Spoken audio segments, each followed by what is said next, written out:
Man, oh man, when you can't get right, you just can't get right. Mike Vrabel, who was on the Cleveland Browns staff last season, he was a part of the Cleveland Browns staff.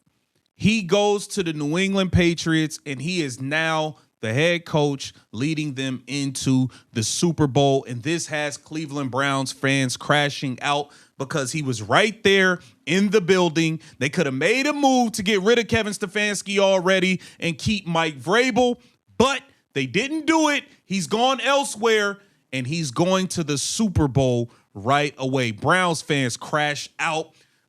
Browns owner Jimmy Haslam and Andrew Berry, GM, gassed up the private jet to go see Shieldhouse with the Los Angeles Rams. We have to get into it all, man. Welcome to Keep the Vision. Make sure you like, comment, subscribe, share the channel, hit that bell notification, and hype the video. Let's get right into things. Boom. It's the first post you see, man. The Browns had Mike Vrabel in the building last season, and they decided to not even offer him a job, so he left. In his first season with his new team, he leads them to a Super Bowl. Life of a Browns fan. This hurts. This hurts. This is Mike Vrabel in Cleveland Browns gear last season as they had him on staff, man. Sometimes when you can't get right, you just can't get right. Let's take a listen to this, man. This dude went off. Well, Browns fans, remember all those clown Hey, he be going off. He be going off. Well, Browns fans, remember all those clown Browns fans that used to have laser eye Andrew Berry when he'd make a trade or sign or Anthony Schwartz, drafted Anthony Schwartz? Remember all these guys with the laser eyes, Andrew Berry, right? This guy had laser eyes.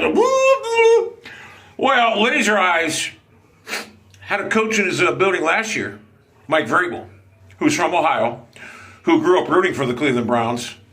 See, man, that's what makes it bad, because it's like he was here. He was here. Y'all had him in the building, man. He going to the bowl off the rip.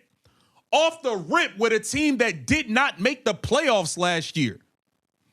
Who was unemployed but working in the Browns organization. On the field, last game of the season, he was there the whole year. Stefanski goes 3-14. And I said, why don't they just fire this idiot now? And you had Mike Vrabel right there. And you didn't even offer him an interview. You didn't even think to offer him an interview. What, didn't you have your essay roll set up or nothing like that back then? I mean, you Browns fans with that stupid Andrew Berry laser eyes fucking meme. How do you feel now watching a coach that was in your building last year coaching your team going to the Super Bowl, who probably would have taken this job if it wasn't for Andrew Berry and the fucking Ivy League cult that's running the Cleveland Browns? That's the Oh, hey, he's snapping.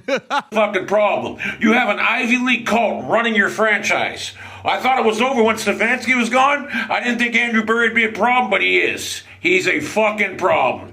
And now you're going to hire another fucking clown like Stefanski, and you let a beast like Mike Vrabel out the door. It's could have been you guys this year. With that fucking defense you guys had, you could have been representing the AFC in the Super Bowl. Guaranteed. Joe Flacco would have played lights out. Vrabel would have brought Josh McCown in. Oh my God, Flacco would have been dominant. But no, laser eyes and Jimmy Haslam gave Stefanski another year. And now we're going to hire a Stefanski 2.0 because the Ivy League cult is still in fucking Cleveland and it's going nowhere. Remember Nick Carnes with that stupid laser eye fucking thing all the time? Andrew Berry. I'd hate to be a Browns fan now. I would hate to be a Browns fan. I'm done. I left your organization. And I said, when they eradicate the Ivy League cult, I'll be back. But Andrew Berry, with this questionnaire and his fucking essay, I'll never root for a fucking clown show organization like that again. And you clowns that are stuck with these fucking clowns, you made that decision to root for that team. Not me. I left. I joined a real franchise. Damn. Damn. Yeah, that hurts. That hurts. He went there. He went there, man. He went there. And now the Cleveland Browns, we got a bunch of dudes that are pulled out of interviews. It looks like they're zeroed in on these two young offensive minds, Udinski and Shieldhouse. But, man, you have Mike Vrabel right there in the building, man. Kevin Stefanski was 3-14 before this season. You could have got rid of him then. Man. I mean, this can't get right. You go. And they're going to be kind of learning on the job. You're also going to have a super They're talking about some of the young coaches that they're looking to bring in between Udinski and Shieldhouse. young offense because, like we've been saying, all of these draft picks, 10 draft picks the Browns have, and a majority of them are going to the offense, without a doubt.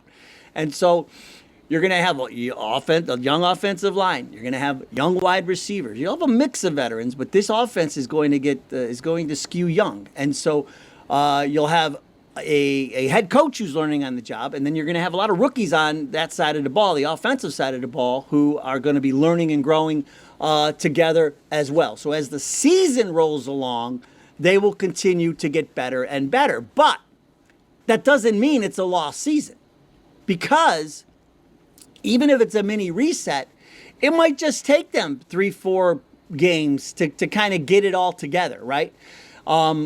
Look at what Trevor Lawrence did. I mean, he was really good, but as the season went along, he just kept getting better and better and better. And then you got to the last 6 games or so, when it matters most, man, you gotta win in November and December if you're gonna make playoffs in the NFL. And he down the stretch, I'm positive I read he went like 16 touchdowns and 1 interception in like their last 6 or 7 games or something like that. Like, he was out of control down the stretch, Trevor Lawrence. And that's where I can see this Browns offense starting, and then just up the hill. Up the like the yodeler guy in The Price is Right. Just keep going up and up and up. The offense just keeps taking off and just stays, just never stops.